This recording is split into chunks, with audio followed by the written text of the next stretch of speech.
Num país tão dividido, são as leis que são postas à prova a todo momento. E alguém precisa defender a ordem jurídica, o regime democrático e, principalmente, os interesses da sociedade. Este alguém é o Ministério Público. Neste episódio do Conversa Política, vamos falar com o Procurador-Geral de Justiça do Estado do Amazonas, Dr. Alberto Nascimento.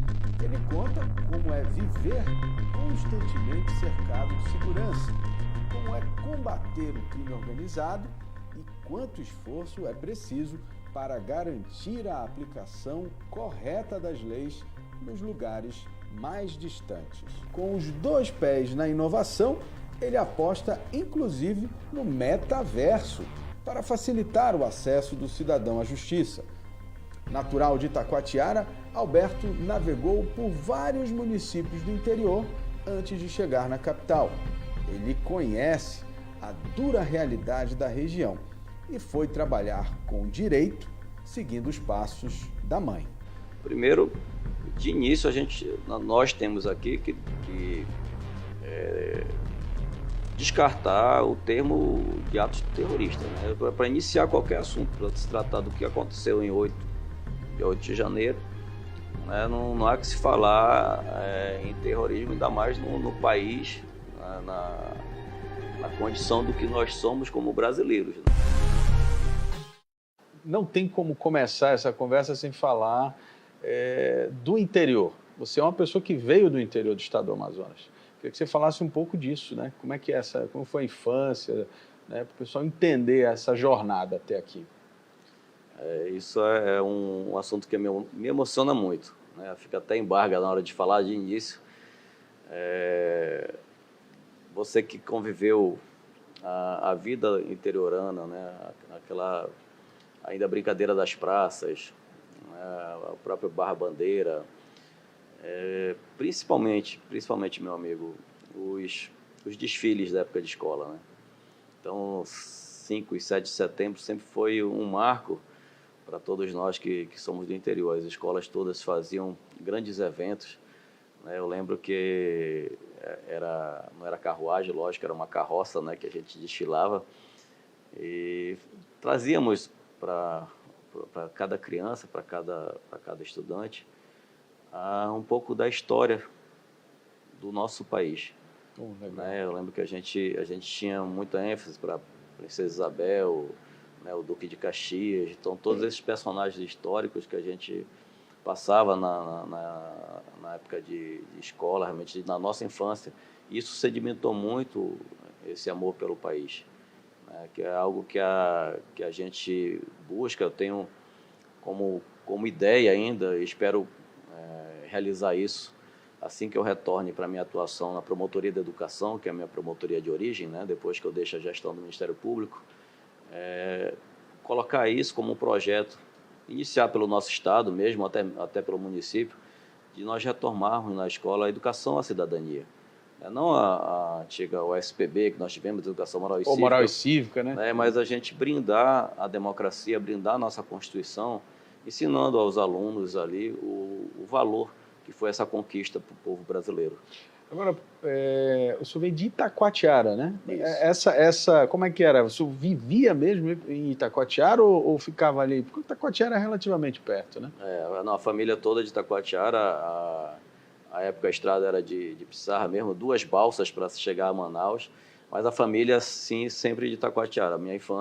A primeira infância foi toda em Itacoatiara, aí depois por uma vontade da família, né, de que nós viéssemos estudar na capital e até mesmo fazer uma faculdade, né, que na época, na década de 70, não existia faculdade em Itacoatiara. Nós optamos em sair de Itacoatiara e virmos lutar em Manaus. Foram 2 décadas de muita luta, de muitos desafios para nós e também de muita alegria, né? Manaus nos recebeu com doutor, essa escolha pelo direito, foi uma escolha, digamos assim, vocacionada, ou foi aquela escolha de pai e de mãe, olha, vai fazer direito, medicina, porque isso dá dinheiro, porque isso aí é uma grande carreira? Como é que foi esse relacionamento com o direito? Ainda a decisão de escolher direito, né? Lógico que tem, se é que não tem uma influência de pai e mãe, a gente é metade pai, metade mãe. O meu pai foi tabelião, né? E a minha mãe juíza, advogada, Então depois tinha juíza. ali, né, um DNA. Tinha, né? Mas a decisão já, tanto, ela nunca, digamos, induziu a gente. Muito pelo contrário, ela queria que a família tivesse realmente profissionais de diversas áreas. Engenheiro, médico, né? Psicólogo. Aquela ideia, né, da família ter um médico para quem recorrer. Ela queria muito eclético, a coisa, até para que o assunto fosse diferenciado. Mas eu ainda muito criança, ainda com uns 10, 11 anos, já tinha definido, né, que era essa a minha, digamos, a minha missão como ser humano. Né? E eu vou te colocar um fato que poucas pessoas da área jurídica conhecem, né, aqui. Aquele episódio em que o fórum, na época era no Aleixo ali, que pegou fogo. Né? Sim. E a época o cartório do meu pai era escrivão, era uma vara cível, né? E eu ainda com 9, 10 anos de idade, assim como meus irmãos, nós fomos para lá para buscar resgatar ali o que não havia sido totalmente destruído pelo fogo, até para se reconstruir depois. E o meu amor pelo direito também nasce nesse fato, porque na hora que a gente começa a buscar acatar os processos, né, e as mãos cheias de carvão, alcofoligem, aquela do incêndio, o meu pai vira para a gente e diz: olha, meu filho, pegue com cuidado, porque você não está pegando em papel, você está cuidando de vidas. Então, cada processo desse aqui significa a vida de uma pessoa, de uma família ou de uma empresa, né, que gera diversos empregos. Então, você está pegando em coisas que têm um valor maior do que essa folha. Essa folha é o valor realmente humano, cristão. Agora, doutor Alberto, a gente vê claramente que o senhor tem uma relação aí com o interior do estado. E aí o senhor, em algum momento, decidiu ser promotor. E aí foi fazer essa carreira no interior. E eu observei que o senhor passou por diversos municípios também, né? Então, foi uma carreira também municipalista, vamos dizer assim. Como é que foi essa experiência de conhecer outros lugares da Amazônia e o povo, principalmente nessa relação mais humana? Quando nós ingressamos na carreira, né, de promotor de justiça e mesmo de juiz de direito, e hoje a defensoria tem ido também, os defensores têm iniciado a carreira no interior, a gente vai se sentir realmente promotor de justiça, ou juiz, ou defensor, no momento em que a gente chega realmente para assumir a comarca, né? Logo que se faz o estágio de adaptação na capital, entre 30 a 40 dias, às vezes o máximo 60, né? Pegando experiência aqui com os colegas mais antigos, e a gente realmente fica naquela ansiedade, né? A minha primeira comarca foi Benjamin Constant, né? Que inclusive nós vamos construir uma sede lá do Ministério Público em Benjamin Constant. E a primeira comarca parece que a gente nunca esquece. No dia que eu sentei no gabinete lá, na cadeira, aí realmente eu vi que era a minha missão, eu digo, ser membro do Ministério Público, quando você vai se depara com a realidade. Eu sou o defensor da sociedade, eu sou o fiscal da lei, eu sou o dono da ação penal pública, então eu tenho aqui condição de mudar a realidade. Falar por essas pessoas, né? De efetivar as políticas públicas. Eu queria fazer esse parênteses, porque assim, eu consigo ter uma ideia de que, por exemplo, se você presta o serviço judicial aqui na capital ou em qualquer capital, é muito diferente, né? No interior parece que a proximidade das necessidades ela é maior, né? Pelo menos talvez pela simplicidade também das pessoas, né? E o próprio acesso, né? O próprio acesso, o acesso ao promotor de justiça, a um juiz de direito, a um defensor, você presente na comarca, você fazendo esse atendimento olho no olho, você sentindo a necessidade do cidadão, né, que o Amazonas, como eu costumo falar, são dois polos, dois Amazonas, né? A gente vive o Amazonas capital, né, e o Amazonas interior. E os colegas que às vezes assumem aqui, que passam no concurso, me perguntam qual é o melhor interior do Amazonas. Eu brinco, né, e a gente brinca dizendo que Manaus é o melhor interior do Amazonas. Mas toda a comarca, né, todo o interior, ele tem a sua essência, né? O caboclo, na humildade dele, ele recebe, você tem condições de fazer um trabalho diferente do que você faz, por exemplo, na capital.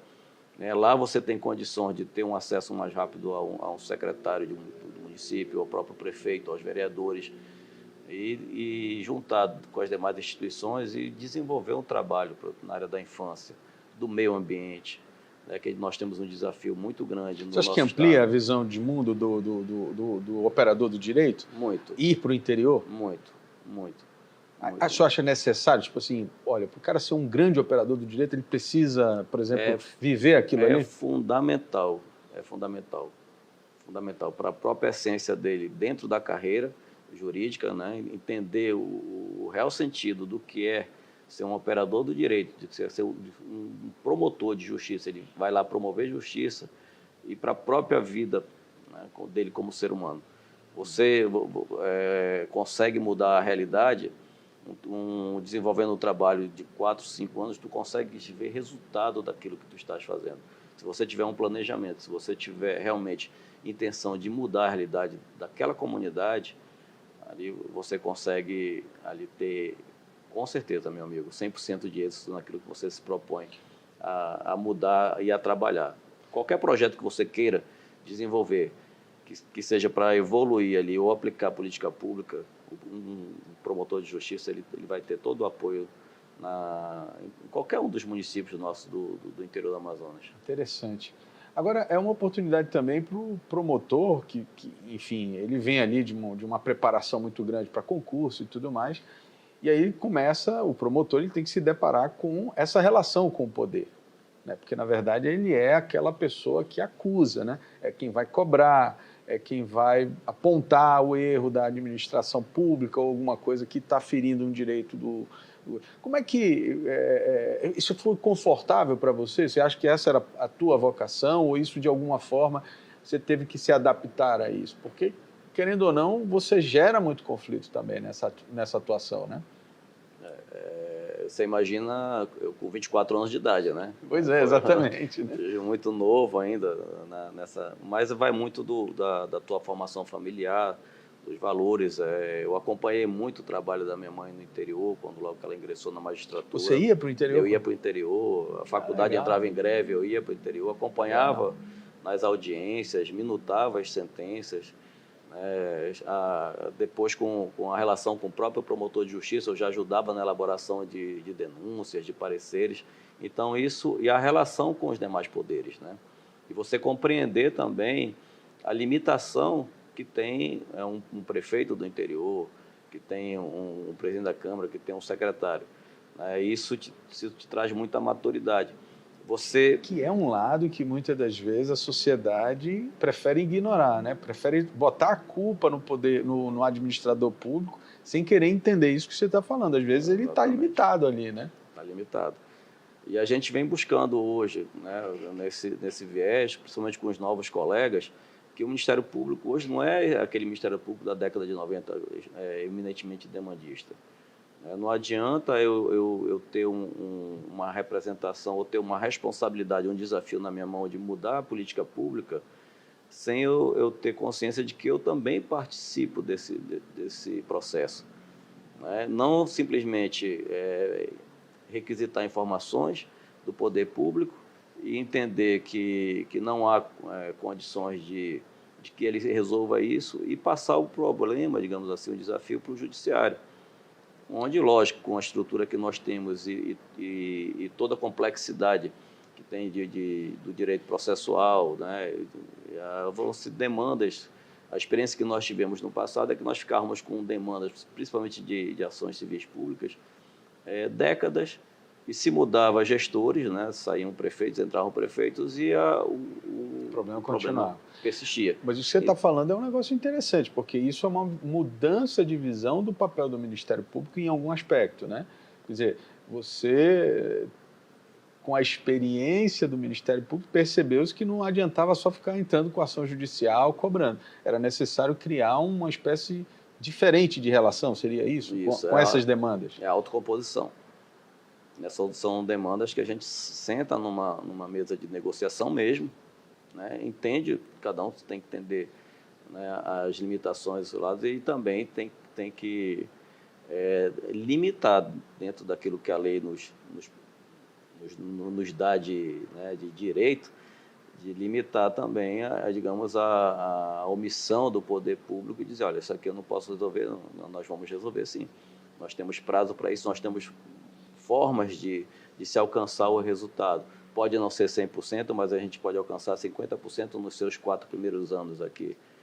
Né? E já estabelecer meta para que nos outros 4 a gente consiga os 100% daquela e solucionar a demanda. Então, nós temos situações que devem ser enfrentadas hoje, não só pelo Ministério Público, mas por todas as instituições e poderes, que é algo que eu reputo secular, que é ainda as situações dos lixões, na maioria das...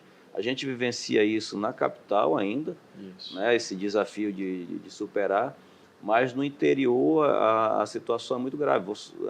Não raras vezes a gente vê aeroportos sendo fechados porque... Os urubus, exatamente. Então, isso para mim é uma missão dos colegas que atuam no meio ambiente, né, que poderíamos colocar como meta de estratégia ou projeto mesmo, de numa década a gente ter condições de pelo menos metade, né, além da capital, mas metade dos municípios já tenham pelo menos um local, um aterro mesmo, né, para que possa, um aterro sanitário, para que possa colocar esse lixo no local adequado e não poluir as demais áreas, né? Nós temos aqui Rio Preto da Eva, quando eu trabalhei lá, né, já havia um indício de estar poluindo os igarapés, e a gente toma banho, né? Nós saímos daqui, não é só a tapioca, não é só o café da manhã lá, não. A gente tem já alguns balneários, e à época a gente fez um trabalho junto com o prefeito, que é até o atual, hoje, novamente,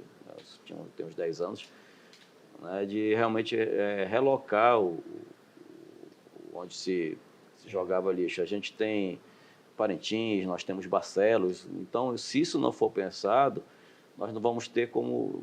Você olha, quase uma ação preventiva de futuro mesmo, né? Não, e é uma preocupação tentar resolver isso agora para lá na frente. Que parece menor aqui, mas isso reflete numa economia do Estado, porque o que nós temos aqui que entender, que o papel do Ministério Público hoje, lá, ele tem que se preocupar com o futuro da economia do Estado. Não é só o governo do Estado que tem, não é só a Secretaria Cefaz ou mesmo os nossos representantes em Brasília, mas as instituições aqui têm que ter esse olhar, essa visão. Então, a visão, né? Enxergar esse aspecto econômico. Passamos por uma pandemia, sabemos da importância que é o setor para o nosso Estado, principalmente para que se gere aí receitas, para que a gente possa, mais uma vez, transformar isso para que o cidadão tenha uma qualidade de vida melhor. Agora, doutor Alberto, a gente falou aqui, está falando do interior do Estado, a gente obviamente já pontuou aqui as dificuldades, limitações do interior do Estado, mas você agora está à frente do Ministério Público e a sua visão enquanto gestor está enxergando isso, está trabalhando isso, você está na sua segunda gestão, você está conseguindo direcionar, digamos assim, ações objetivas para tentar mitigar pelo menos esses problemas aí de estrutura e etc? Exatamente, a gente tem tido aí, graças a Deus, êxito nesse trabalho, né? A construção de sede própria. Eu, por exemplo, eu passei quase 13 anos no interior e o meu sonho era trabalhar uma sede própria.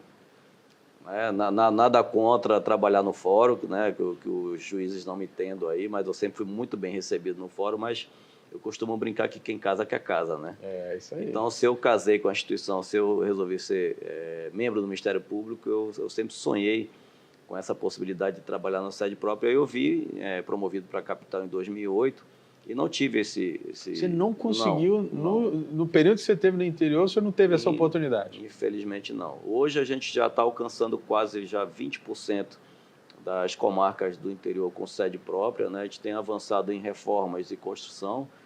Vamos entregar agora Quari, dia 3 de março, dia 31 Maués, a gente entrega. Nós estamos com uma obra que vai ficar muito, muito bonita, eu reputo ser a obra mais bonita nossa no interior, que é Manacapuru.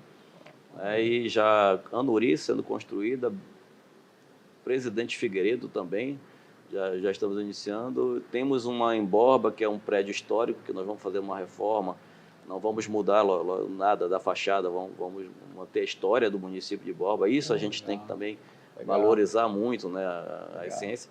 E geralmente a gente coloca, nós estamos colocando, dando nome às promotorias, homenageando pessoas do próprio município, até para que o cidadão se identifique com a promotoria de justiça. Olha, eu vou lá na promotoria de justiça do cidadão daqui de Presidente Figueiredo, que desenvolveu muito trabalho. Então, isso aproxima mais ainda a instituição, né, da sociedade local, da comunidade, que é o que eu mais gosto. E aí, investimento de veículos, computadores. Agora a gente está começando a trocar os computadores, e isso é um marco e uma mudança de cultura, que geralmente a minha vivência de interior era essa, né? Eu me projetei buscar ser procurador-geral um dia para buscar mudar pelo menos essa realidade dentro.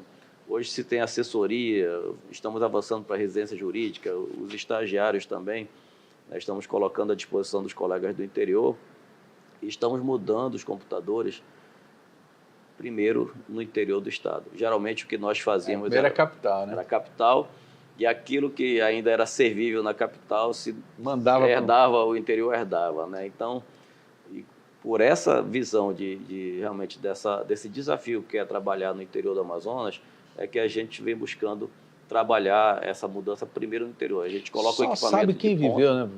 Só sabe quem teve lá, teve que fazer audiência, né? Teve que conduzir, né? Peticionar, essas coisas todas. Só quem sabe é quem viveu lá. Bom, mas aí o senhor veio para a capital e uma das posições que o senhor ocupou aqui foi no GAECO, né? E a gente precisa dizer, porque eu acho que foi um momento em que a sua carreira no sistema jurídico começou a ganhar uma notoriedade. Você trabalhou em grandes casos e tal, sem entrar em mérito de casos específicos, né? Mas eu queria que o senhor falasse, porque o GAECO é um grupo que trabalha em cima do crime organizado, que é um grande problema na nossa região, e a gente sabe disso, né? Isso gerou alguma mudança de comportamento, alguma experiência, segurança particular, essa coisa? A vida do Alberto mudou um pouco nessa experiência? Primeiro, a liberdade, né? Você te dá um fato. A minha primeira comarca, Benjamin Constant, minha primeira denúncia, tráfico de droga, apreensão de 127 quilos, aí já iniciei minha vida na instituição, por isso já não me trouxe tanta dificuldade quando cheguei na capital e acabei atuando em casos que também me forçaram a ter uma mudança de hábito mesmo, e entender que eu não teria liberdade. Muda, né? A vida muda. Então, fiz essa primeira minha denúncia como promotor de justiça, foi essa lá. E incinerar a droga, aquela situação toda. Então, a minha vida já passou a ser... Eu ficava hospedado no hotel, eu ia do hotel para o fórum, né? Geralmente a polícia buscava, e do fórum para o hotel, né? E eu revistava meu quarto praticamente todos os dias com receio de se colocar, fora as ameaças em relação à própria vida mesmo. Tinha aquelas de que, né, no momento em que eu viesse para Manaus, iriam colocar droga dentro da minha mala. Já tinha isso, né? Tinha as sabotagens ali, né? As sabotagens. Então, eu andava com a mala de baixo, entregava só se fosse para um policial federal, lá no aeroporto de Tabatinga. Muito cuidado, né? Então, a minha vida na instituição, minha carreira como promotor de justiça já iniciou assim. E lógico, com o tempo, os traficantes foram soltos, né? Os réus foram soltos, e eu fiquei preso no hotel. Olha só. Né? Foi o primeiro choque de realidade em 96 para mim, porque eu fiquei assim, digo, pô, que sociedade é essa? Que sistema como é que é esse de lei sistema, é né? esse, que o promotor fica preso no hotel e os réus estão comemorando a soltura deles. Eu não podia nem sair para ir a um restaurante, então já foi o início, mas sempre com uma atuação sem levar para o lado pessoal, ou mesmo sempre atuando de forma muito técnica, né? E com isso você vai adquirindo respeito, não só dos juízes, mas dos advogados e principalmente de quem está lá respondendo a uma ação penal. Então a minha preocupação sempre foi essa. Há elementos para se condenar, há elementos para se manter preso? Não há. Então eu dou parecer favorável. Há elementos para condenar? Não há. Então, a dúvida vai sempre prevalecer a favor do réu. Eu sempre me manifestei dessa forma. E Manaus já foi da mesma forma, né? Eu atuando no GAECO, em diversos casos, E aqui já praticamente desde 2009, tanto eu quanto familiares, principalmente a minha filha, anda com escolta Até hoje. Virou um hábito, isso se acumulou. Um hábito. Eu passei, pra você ter uma ideia, é público e notório, não preciso, todo mundo sabe que mora na Ponta Negra, eu passei mais de 3 anos sem atravessar ali e dar uma caminhada e minha família. E a família vai junto, né? A família vai junto. E como é que a família embarca nisso? Tem a cobrança? Né? Tem a cobrança sim, mas tudo tem que ser definido com antecedência, né? Com diálogo, com compreensão, e cumplicidade. Se não houver isso numa relação familiar, então esse apoio foi fundamental. Mas eu te confesso que pesa, viu, meu amigo? Porque você deixa inclusive, de ter uma vida social, né? Eu passei 10 anos trabalhando na Vecult ali, então você tem uma atuação de diversas situações, você denuncia alguém... Traficante. Terrível, né? Pessoas que vigiam o carro ali, tanto na Ponta Negra quanto em restaurantes e em eventos, então você tem sempre uma certa ressalva, mas... Ninguém nem imagina, doutor, que uma pessoa numa posição que o senhor vive tem que levar uma vida, não só por conta da posição que o senhor ocupa agora, mas essa vida ao longo da sua trajetória. São preços que se paga, né? Para estar onde está, né? E muita gente não tem noção disso. A privacidade é uma delas. Então, doutor, eu queria mudar um pouquinho de assunto, falar um pouco sobre gestão. Né? A gente está falando agora de um Ministério Público, você acabou de dizer, um Ministério Público que já enxerga que não é só litigância, não é só acusar. Né? Para resolver é necessário ter outras habilidades. Só que eu acho que, incluindo nesse processo, a gente precisa botar mais alguns elementos de mudança da sociedade. Por exemplo, a questão tecnológica. Né? Antigamente era tudo no papel, antigamente você tinha que estar presencialmente, a pandemia mudou um pouco isso. Né? Qual é a sua visão do Ministério Público para frente? Né? O que o Alberto está pensando em deixar o legado dele de preparação de um Ministério Público que vá fazer sentido para uma sociedade que está chegando aí? Metaverso. O senhor acredita? Acredito. Estamos na iminência já inclusive, temos a nossa primeira promotoria e vai ser no interior. Olha só. Tem que ser no interior, né? Tem que ser no interior. No interior. Né? Eu ontem, na nossa eleição, que as nossas eleições nós utilizamos a ferramenta Votos. Né? Então, nossas eleições são totalmente virtuais. Você recebe a senha no próprio site do MP, você entra no seu e-mail, você consegue exercer a sua cidadania aqui institucional. Auditável? Auditável. Que essa é a discussão hoje, né? Só não impede código-fonte, tá? Também não dá. Mas totalmente auditável. Então, nós já fizemos 6 eleições, inclusive a de procurador-geral agora foi nesse sistema lá. E eu lancei o desafio para um colega meu do interior também, que ele busque usar essa ferramenta nas eleições que nós vamos ter agora para o Conselho Tutelar, que é até bom legal. Né, divulgar isso, porque a responsabilidade, muitas das vezes, como não é obrigatório o voto, o cidadão não vai, né? O índice é bem pequeno. Então, eu lancei esse desafio para o colega e para o próprio setor nosso aqui de inteligência artificial, né, na nossa DETIC, para que a gente consiga aí um projeto para que se faça essa eleição do Conselho Tutelar no interior, pelo menos numa comarca, seja pequena, começa com um projeto piloto, com essa ferramenta. Né? Estamos virtualizando também todos os processos extrajudiciais, que é o nosso MP virtual, dá a possibilidade do colega, numa situação em que ele tenha que vir à capital, mas ele possa também continuar trabalhando nesses processos extrajudiciais. Né? A gente já está com quase 100% dos procedimentos que os promotores do interior atuam. Falta apenas uma comarca, que é uma dificuldade só na instalação da antena. Ou seja, porque é a tal da internet ainda, que é um desafio aqui. Mas é uma questão só de contrato que a gente está tentando superar, né? Buscando superar para complementar. E realmente a gente tem que levar... Eu me interessei do metaverso aí, como é que é isso? Agora nós já estamos, a gente não pode dar aqui o furo, né? Eu posso te adiantar que é um projeto do colega que assumiu aqui no Amazonas, né? E ele está atuando hoje na comarca de Parintins. Ele já está com o projeto em andamento, praticamente já com mais de 80% dele já realizado, já tem até o avatar dele direitinho. Então, você vai poder, chamar de si ou não, chamar de você, você vai poder entrar na promotoria de Parintins, daqui de Manaus ou da Europa, e se tiver alguma demanda ou alguma reclamação, alguma coisa, vai poder falar direto com o promotor de justiça. Pelo metaverso. Pelo metaverso. Então, vai ser uma experiência interessante, viu? Olha. Salvo engano, o Teatro Amazonas está sendo já trabalhado nesse sentido também, para que a gente possa visitá-lo já nessa plataforma virtual. Bom, agora eu queria entrar um pouco mais no assunto político, sem falar de casos concretos também, que eu acho que é uma forma da gente tratar de conceitos, né? E aí eu queria falar de coisas bem da atualidade, por exemplo, prisões por opinião.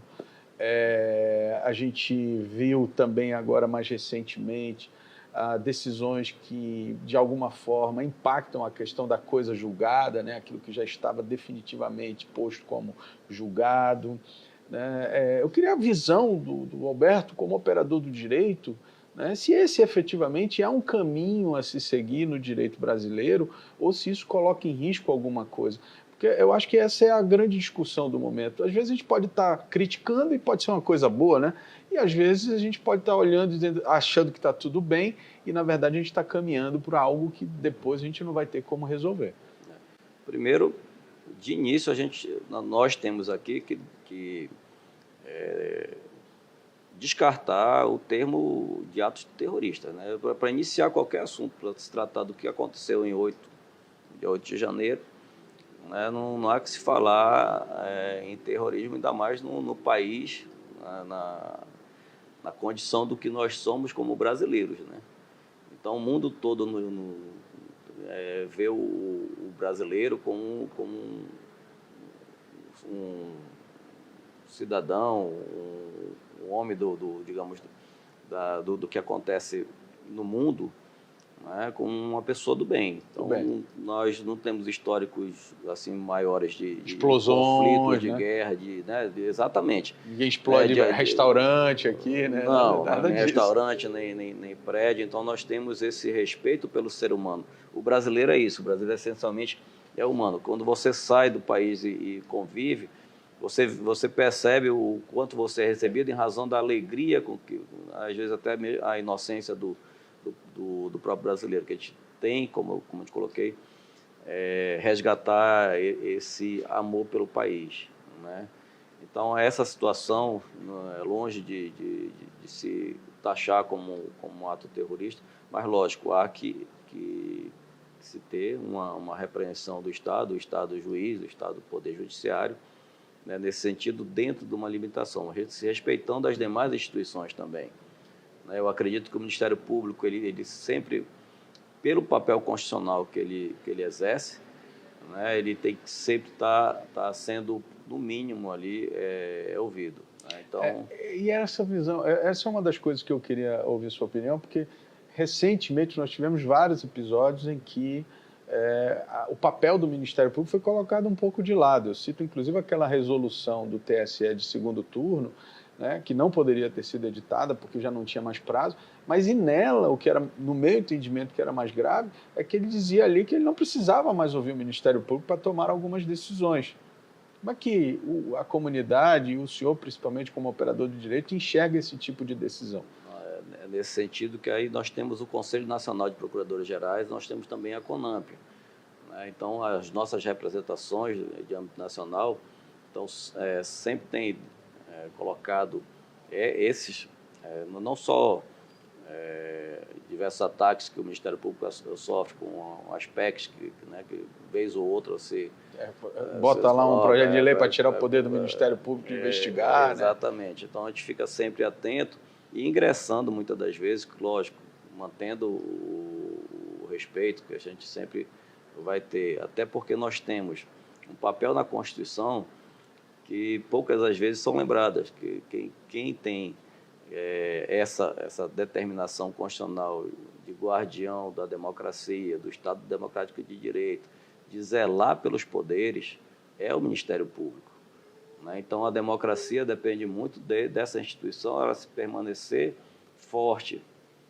E nisso a sociedade sempre tem se colocado ao lado do Ministério Público. E por diversas vezes, quando há determinadas, ou do Poder Judiciário, ou do Poder Legislativo, ou do Poder Executivo, a gente tem atuado, né, com as ações cabíveis junto ao Supremo, para que seja reconhecido, sim, e mantidas as garantias que o promotor, o membro do Ministério Público tem. Agora, porque assim, o que eu vejo de mais complexo e diria preocupante é que muitas das vezes essas decisões elas partem do maior nível do Poder Judiciário, ou seja, acima deles não tem nenhuma outra instituição que possa dizer assim, olha, o que está sendo feito aí embaixo está errado, né?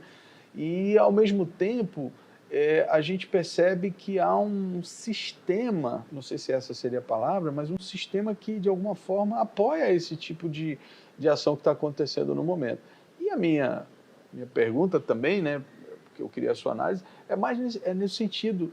O senhor acha que isso é bom para o direito brasileiro? Essas coisas que estão acontecendo no geral, sem ter que pontuar todas elas, o senhor acha que isso leva o direito brasileiro, o Estado democrático de direito, que é essa coisa de você entender que a força vem do povo, né, e o povo de alguma forma regula, né, essa vontade através das leis e tudo, o senhor acha que isso está sendo visto nessas decisões? Como é que vai ser o direito brasileiro daqui para frente? É uma situação que me preocupa muito, né? Deixando de lado o Alberto, Procurador-Geral de Justiça, né? E membro do Ministério Público, mas como cidadão, né? Essa insegurança jurídica que a gente pode demonstrar, não só aqui interna, mas isso tem um reflexo externo. Aí vem a nossa responsabilidade, eu me coloco sempre nessa condição, de me avaliar como cidadão também, né? De que forma que as instituições e os poderes estão ajudando para que o país cresça, né? Então, nós temos essa preocupação, porque se eu não tenho um país, né, com estabilidade jurídica, com decisões, como tem as outras nações que já estão com a democracia já bem amadurecida, já tem séculos aí, como é o caso, né, de uma Inglaterra, né, da maioria dos países europeus e até mesmo nos Estados Unidos, que você dá ao empresariado. Como é que você vai investir? De qual você é empresário? Como é que você vai colocar o teu patrimônio, o teu investimento, né, num país onde não tem hoje segurança de que o que está sendo decidido hoje vai se tornar algo... Vai ser mantido, né? Como a decisão decidida, né? Decidida.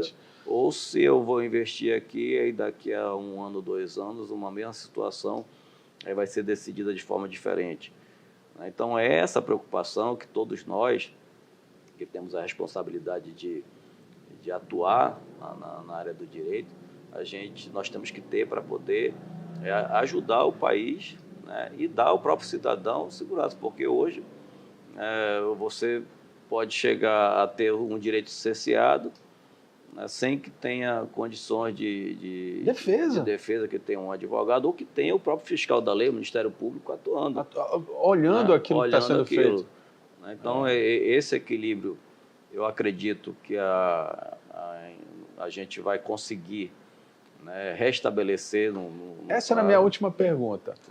Está desequilibrado, isso é fato, né? Existe um desequilíbrio nessa balança da justiça e na forma como o Poder Judiciário vem atuando, né?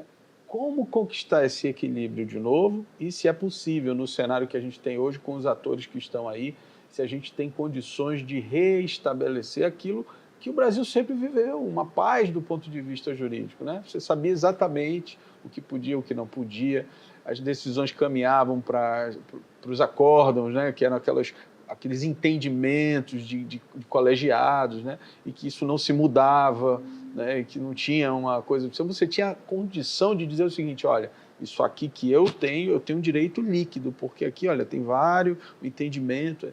Quer dizer, como é que conquista de novo isso? Vou te responder com uma coisa bem simples e prática da minha esfera aqui de atuação. Eu tenho um colégio de procuradores, e esse colégio de procuradores ele é composto por colegas que ajudaram a construir. Nós chegamos hoje, né, no nível que estamos, por conta dessa dedicação, e hoje eles estão no órgão máximo. Eu acredito que essa experiência, né, essa visão que tem um colegiado, ela é importantíssima para que a gente não perca o rumo da história, não siga um caminho assim, se chega, digamos, o procurador-geral que vai querer reinventar a roda aqui e fazer de qualquer forma. Nós temos um planejamento estratégico. Eu acredito muito que esse papel vai ser preponderante e deve ser exercido pelo Senado. O Senado, para mim, vai, né, eu posso estar errado, né, mas ele vai ter que ter o papel de protagonismo, porque esse desequilíbrio está acontecendo em razão dos impeachments que nós tivemos que, infelizmente, né, cai na política, né? Você tem como presidente, né, a autoridade maior do país, e você já não tem essa história de terminar os mandatos. Então, você vai enfraquecendo, de qualquer forma, o Poder Executivo.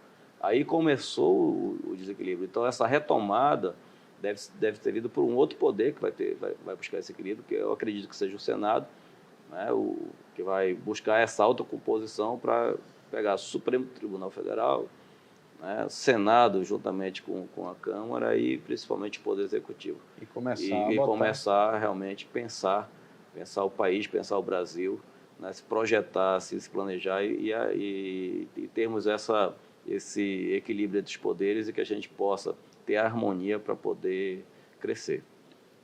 Doutor Alberto, muito obrigado. Agradecer aqui a disponibilidade, o senhor ter nos recebido. Para a gente é muito bom ver histórias como a sua, de alguém que veio do interior, que compreende as necessidades que o caboclo do interior do estado do Amazonas tem e que, mesmo diante da posição que o senhor ocupa hoje, esse olhar não é esquecido, né? Porque às vezes a gente chega lá e esquece de onde a gente veio. Então, aqui a gente percebe claramente que o senhor manteve.